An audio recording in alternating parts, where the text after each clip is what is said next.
somebody who always struggled with my productivity, my time management, balancing my day, and truly just making the most out of the time I have in a single day. In my adult life, the busier that I'm getting and also working basically 2 full-time jobs, one in healthcare and then one with social media, I have really had to learn how to be as productive as possible, maximize my productivity, work on building sustainable habits, and becoming overall a more organized person in order to not go crazy. So I'm here to share some tips with you that have made me successful, not only in my job in healthcare, but also when I work from home. At either job, I have found myself utilizing to-do lists. Now I know this is super cheesy and like every other productivity video out there talks about to-do lists, but hear me out, mine is a little bit different. I like to categorize my to-do list into 3 categories: the must column, the should column, and the could column.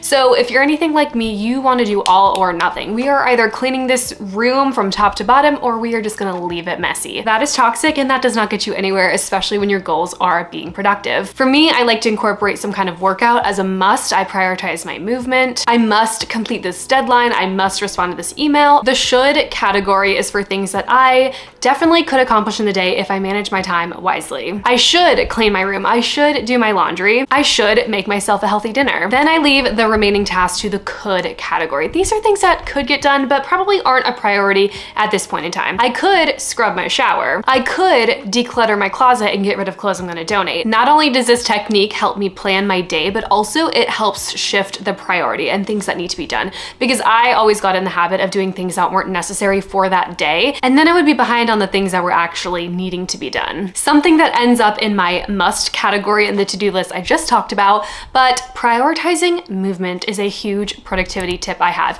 And I know what you're thinking, when I'm doing movement, exercise, whatever, I'm not getting any work done in that moment.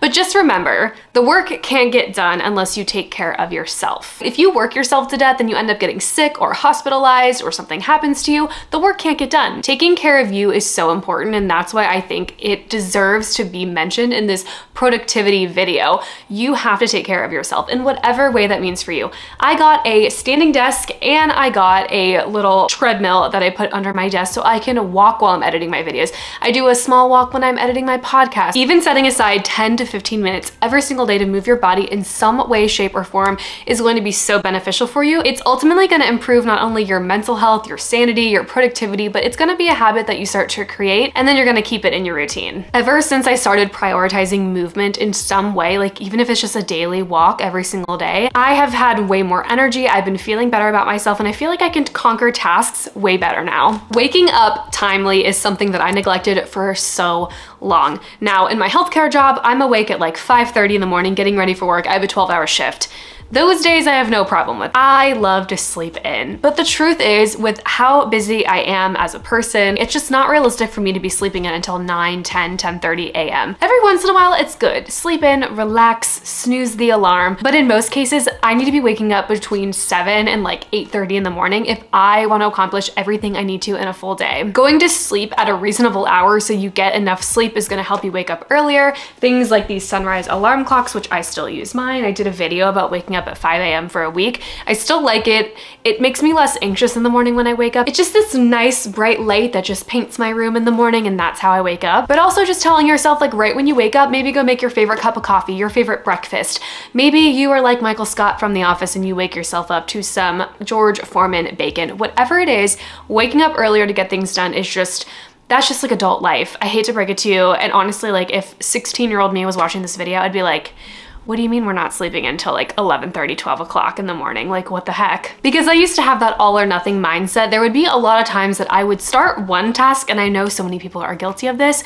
You start one task and then you get distracted and you go to something else, and then you go to something else and you go to something else, and that original task never gets completed. Having a mindset of focusing on like batching what you need to do, basically doing things in categories that are relevant, is gonna help so much with your productivity and also habit forming and trying not to distract yourself with things that aren't relevant at the time. So for me, if I'm in my room and I'm cleaning, I'm focusing on putting my clothes away only. I'm not gonna dust, I'm not gonna vacuum, I'm not gonna do other miscellaneous things. In the moment, I'm focusing on just putting my clothes away. And then I can move on to cleaning, so then I can do vacuuming and dusting.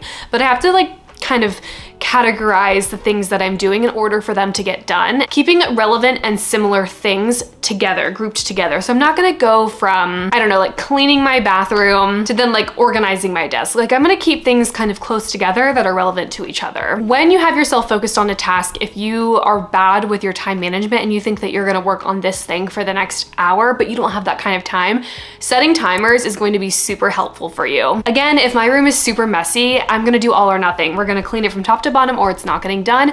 But in reality, I can set a 15-minute timer and prioritize the things that need to be done in that 15 minutes. Or same thing with my healthcare job. If I know I have a lot of notes to type, but I still have patients to see, I will give myself 20, 30 minutes to document, kind of catch up on my documentation and then go see my next patient. Because if I just document for the next like 2 or 3 hours, then I'm gonna run into patients with their meal times and then they're not gonna wanna work with therapy. It's just gonna be a whole thing. So setting timers to make yourself productive is key. You wouldn't think I'd be talking about meal prepping and food in terms of productivity. Just like you need movement and the ability to take care of yourself in order to get your job and your work done, you need to eat and you need to nourish your body in order to have brain power and strength to get you through your day. I personally love meal prepping. I love going to the grocery store, but I know not everybody has that luxury all the time, and sometimes people don't have the time or the energy for that. And to be honest with you, I don't have time for that all the time either. Every so often when you see it in a vlog, it's because I've planned out my time to film and do things like that. But other times I just don't have time to cook. I'm tempted to want to do something like order food on an app and get it delivered.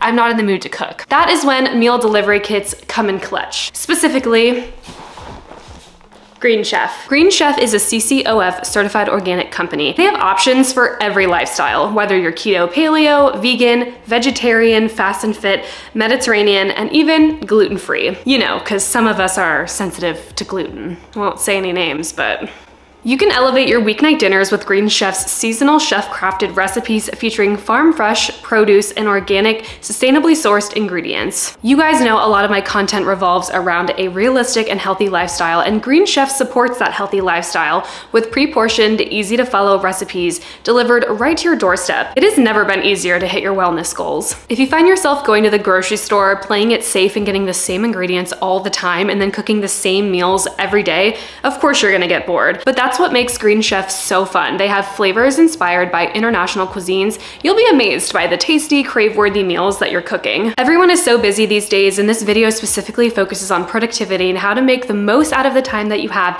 in every single day. And Green Chef makes cooking easy so you can spend less time stressing in the kitchen and more time enjoying delicious home-cooked meals. You guys know I do my best to be as environmentally friendly as I can, try to reduce, reuse, recycle when I can. What I love about Green Chef is that they are the only meal kit, yes, the only meal kit that offsets 100% of their carbon emissions and in-box plastic. I love cooking so much. For me, my toxic trait is I'll go to the store, I'll get all the ingredients and try to make something like this. First of all, it never turns out this amazing. But usually what I would do is buy all of the ingredients in full. Like I used a little mini carton of coconut milk.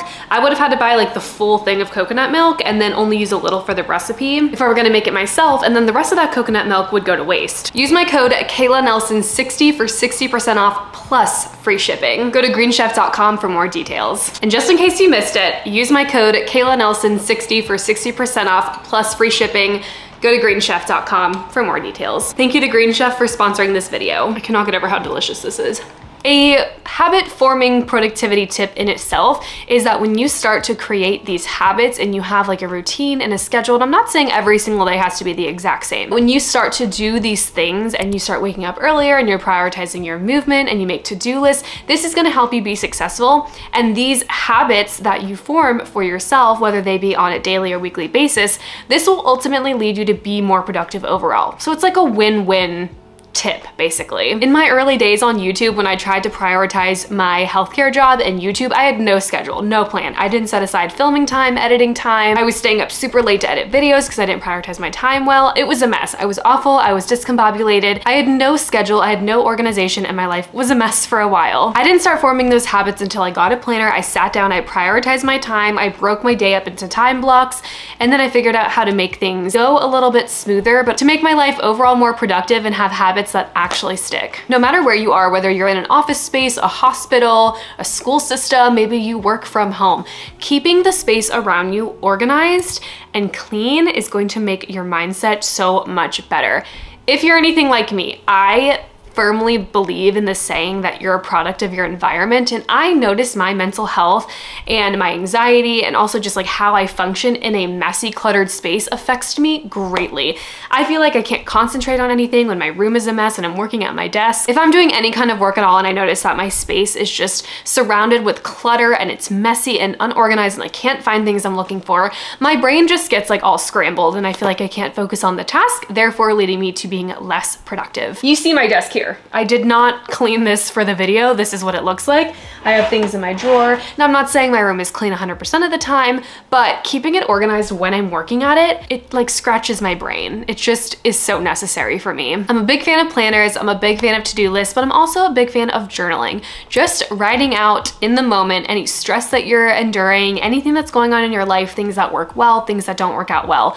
I like the 5-minute journal. I feel like that's a really good journal to just express gratitude, reflect on life, and then again, just a regular blank journal where you can just write down things that have happened in the day, things again that are going well for you in life, not well, things you're stressed about, things that you're happy about. The reason I like journaling for a productivity booster is because you can just kind of take whatever is in your head, put it on paper and set it to the side, and hopefully that gets your mind off of whatever topic is just kind of lingering in your brain. Then you can really focus on your work and the task at hand. Plus, it's also very therapeutic just to write for like 5 or 10 minutes, whether that be the first thing in the morning, the last thing you do before you go to bed, or in the middle of your day on like a lunch break or something. My last and final tip on how to be productive and just improving your habits and overall organization of your life, and this is one that I don't know, these entrepreneur people on the internet don't want you to hear this because it's all about grind and hustle and don't stop and sleep when you're dead kind of mindset, which by the way, if you didn't know, I have a podcast. It's called Girl on the Internet, and I go way more into detail about this topic specifically. I have an episode called Grind Culture is Toxic, so make sure you go check that out. And the thing that you actually need to do, and you should do, is take breaks. Yes, taking breaks is ultimately going to make you more productive. Imagine this, you know when you have to sleep at night because you've had a long day, if you pull all-nighters constantly where you are just going all day, you don't sleep and you do something the next day, you're gonna have no energy, and at some point you're gonna crash and burn. It's the same mindset with taking breaks. If you work all day long and you don't take a breath of fresh air, you don't take a solid lunch break, you don't just give yourself time away from your work, you're gonna burn out, you're gonna go crazy, and you're going to just feel completely overwhelmed. And then that ultimately leads to you not being productive in the long run. Take the dang 30-minute lunch break, step away from your work, go for a walk, eat your food, whatever it is. It's also totally fine to go on your phone and just scroll aimlessly if that's what works for you. When I am working from home and I need to step away from filming myself or looking at myself or doing emails or whatever it is I'm doing, sometimes I just like to take a nap or lay on my couch and read my Kindle. And it doesn't have to be this productive rest break either. You can literally just do nothing if that's what works for you. As always, if you made it this far in the video, thank you so much for watching. I hope you enjoyed these productivity tips because I know they certainly helped me over the years. Thank you again to Green Chef for sponsoring today's video. I appreciate you guys so much watching and being here week after week. Go easy on yourself, and I'll see you in the next video.